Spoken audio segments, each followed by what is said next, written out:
Hey everybody, welcome back. It is Friday and I have a new video to show you. Thank you guys so much for joining me today. I'm doing another digital painting, this time of a creator-owned property through Image Comics. It's from Mirka Andolfo. It's called, her name is Lady Hellaine. She's from the series Mercy. You can pick it up right now at your local comic shop. And here is how I would do Lady Hellaine through Clip Studio. So, give it a watch. And here we go. So the first step I have is basically the original line work that I penciled in on 11 by 17 board.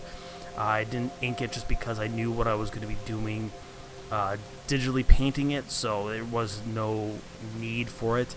I've separated the main colors, her flats, with the background, so it's two separate layers, so I can work on them independently and not bombard each other with any kind of mistakes and stuff. So right now I'm working on the main light, which is going to be red, that's shining off onto the left-hand side. It's going to be shining down, so yeah, it's going to be I have a really cool idea for the effect. So right now I've actually clipped this layer that I'm working on right now to the flat tone, so that's the only part that gets affected. And now I'm just going in and just adding in some red just to make sure that where the light source is hitting, it's hitting in the right spots. So the design that I had in mind for this parasol was like this lace kind of thing. So there's going to be a lot of holes. So I'm actually cutting out the holes of the parasol right now, just so that that is covered, and that when I go back in, it's not going to, whenever I have to repaint or put in any kind of other effects, it's not going to affect the outside. And as you can see, I selected all the holes, and I was able to paint a little bit of the red on the inside, just because there is going to be light coming through the top, so it is going to affect it a little bit, and not going to be as saturated as it is on the outside. So just keep going through there, playing around. Yeah, so it's just going through. And now I'm going to play around with the red just to make it a little bit brighter. Yeah, as you can see, I just selected all that, so it keeps it nice and simple. I don't affect on the inside. And now just getting a little bit darker just to shade it in, blend it through. Yeah, it's the little tricks that you learn by YouTube University, let's say. So yeah, this is not going to be the last I'm going to be working on this umbrella. I'm going to be doing a lot more, as you'll see later on. So hopefully you'll see what I'm going to be working on. It'll be a little bit more detailed. This is just very broad strokes, just to get all the main components done and set up. So yeah, so I reselect there, and now I'm just adding a little bit of shadow just to make sure that it's going to look dark, and you can tell the difference between her and the parasol. So I was able to color pick a little bit of the red because I didn't want it to be a bright red right away. I'm going to work my way up to that bright red. So I'm just adding a little bit of red here with an airbrush just to let me know where the light is hitting it the most, and then I'll build off of that. So I usually jump from an airbrush, and I know I go to a watercolor a little bit later. You'll see here the designs in her dress. I'm actually going to keep those the way they are, because I thought it looked a little bit cooler, just so there's a bit of there actually was a difference in the design, so you'll see when I get there. So I go a little bit more saturated here, just to add to her face, because that's where the light's going to be hitting her the most.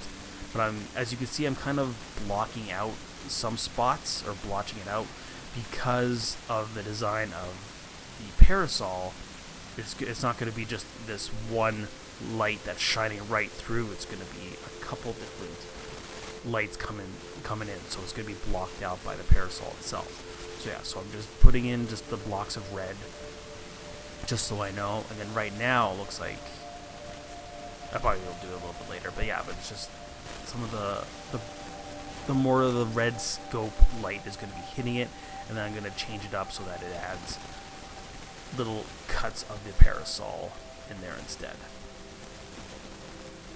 So right now I'm actually doing a tint of blue all over. I've clipped it to the line work, or to the flat colors.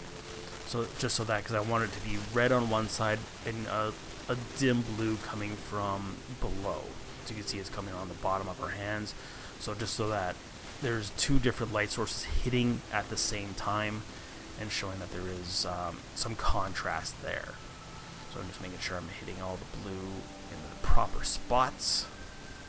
Just going in. It's not like it's a key light like the red is acting. It is acting just as a rim light just through the bottom. So you'll see there'll be a clash in between with that darker purple that you can see, especially on her shoulder right now. So right now I've selected her ascot. Is that what it should be? Yeah, I think it's an ascot. And just making sure that I'm just doing a very bright, very wide airbrush, just so that the majority of the light is hitting there, just because it is a lighter piece of her attire. And now I'm adding that red, because right at this spot we're going to see a lot of the red light hitting there, because the umbrella's not covering that spot.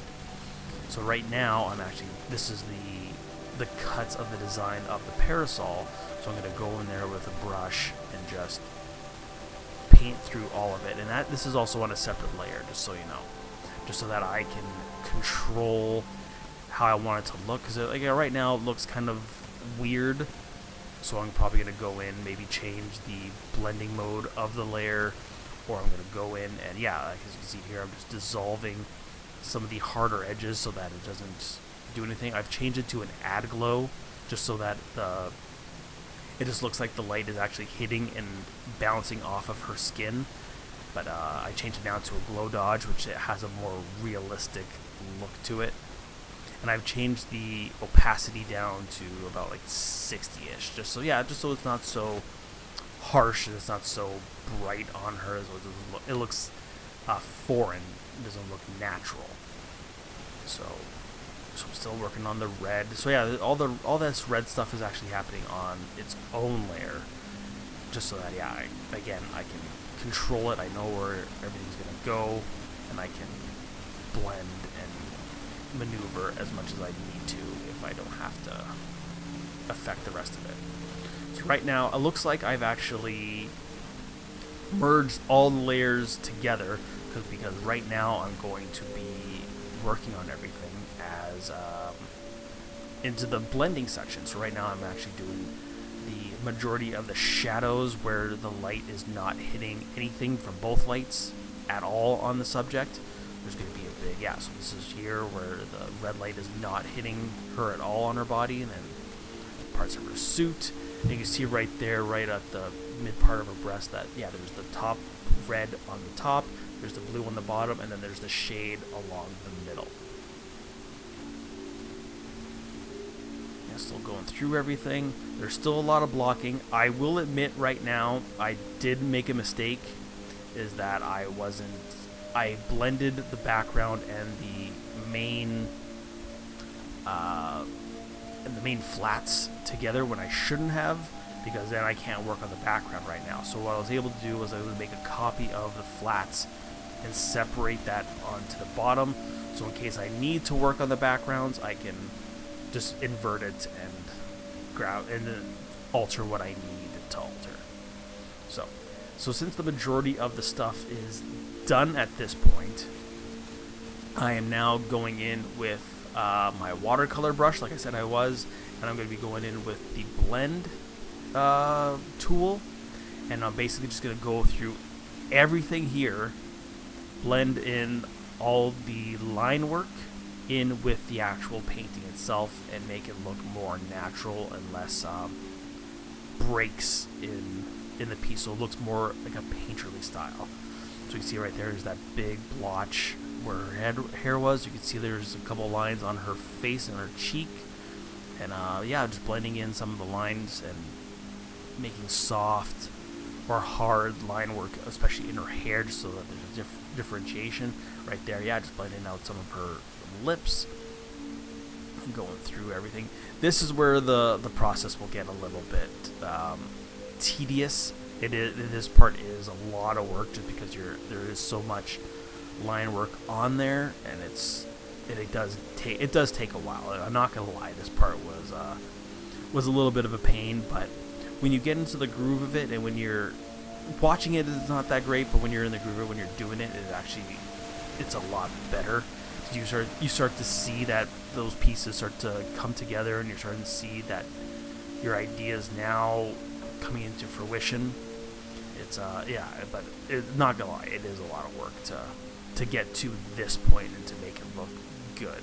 Because sometimes when you're working on this, you're kind of laser focused on it, so you don't see the kinds of things that you're supposed to. Like you're thinking, you're just trying to get to that finish line instead of seeing what's actually in front of you and getting it to the point where it needs to be. So that's one of the disciplines you might have to learn and understand. Is just that, don't just do a whole bunch of random stuff just to get it done, but focus on what you're working on and make sure that you're doing what you need to do in order to get it to the point where you want it. Because you don't want to be done and it's not what you expected. That's one of the things I've had to learn for myself, especially now with doing this style of digital coloring. So now that I've had it all on one layer, I'm taking some of the background and blending it into the body just to streamline it and make it a little bit smoother, as always. Right there, just playing around with the parasol. Like I said, there's a lot of work that goes into that parasol because there's a lot of lines that I didn't get a chance to go through. This is a good chance to be able to thin it out, make it look a little bit more structured and realistic. I mean, you may think that, no one's going to notice the little details here and there, but if you're a long-time artist like me, you yourself know that you will see those mistakes. Nobody else will, but you will.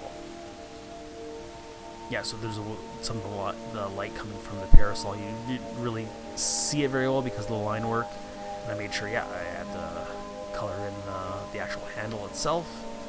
Playing around with that, you'll see a little bit more later.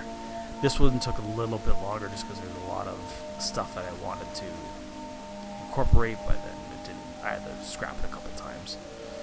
So this is the point where I kind of saw that there was no point to redraw or blend in any of the things on her dress, just because the pencils worked just well enough that it wasn't necessary to. You could still tell the difference between what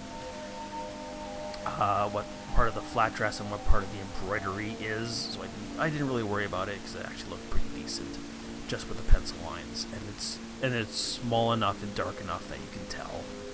You can tell what it is without actually believing that it's just the main pencils are on there.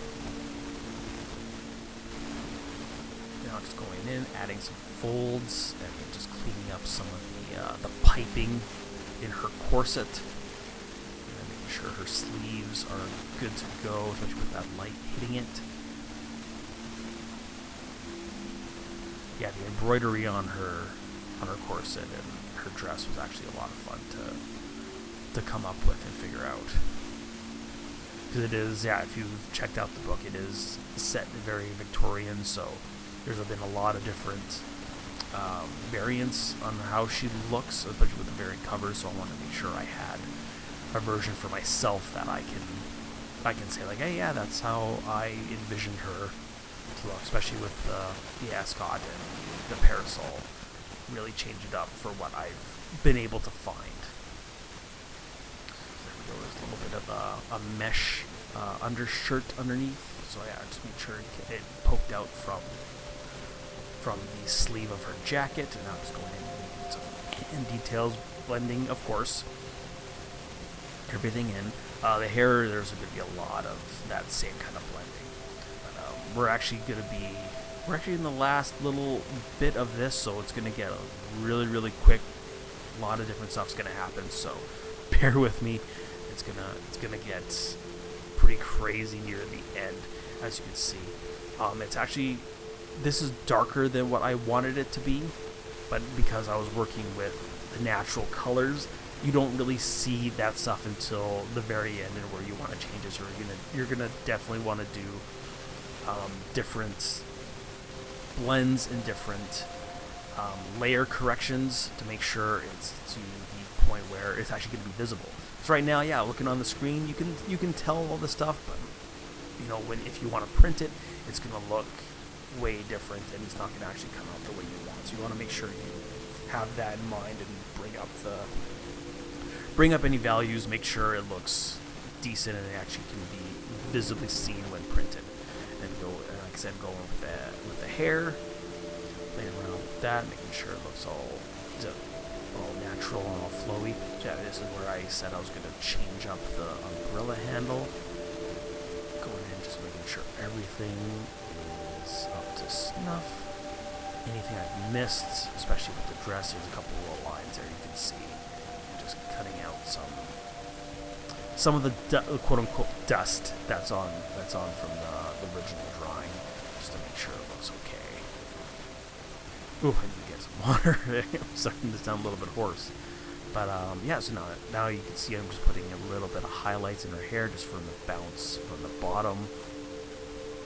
Just to show, and you can see there's a little bit coming off the edges to make sure it look like there's some light coming off of her hair as well, because she is, in the book, she has lighter hair. I can't tell if it's blonde or if it's just a white, but it is a lighter color, so a lot of the light and colors are going to absorb into it, so it's going to look multicolored in this kind of lighting. I took a spray brush, and I was trying to experiment to see if I can get the pigments of her skin, especially on her cheek and on her chin, to show that there is a little bit of difference on there.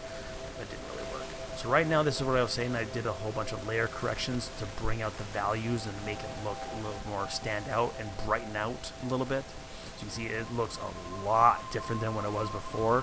I've now taken a color dodge, and I've brightened out the red a lot, especially in the lighting, just so it bounces off her and bounces off of the screen. So this is the finished piece. What wasn't recorded was that I actually added a flower handle at the very, very bottom, and then I added it's kind of like this plant, this flower. Once you read the book, you'll understand what it is. I had it crawling up her leg. I didn't get a chance to record that one, so it was just an easy kind of just add it on there and just go for it. But this is the actual piece. I really hope you like my tutorial. Hope you learned something from this. Please like, share, and subscribe. Go check out Mercy. It just came out with issue 3 this week by Mirka Andolfo. Go check it out. It's really cool. And we'll see you guys at the next one.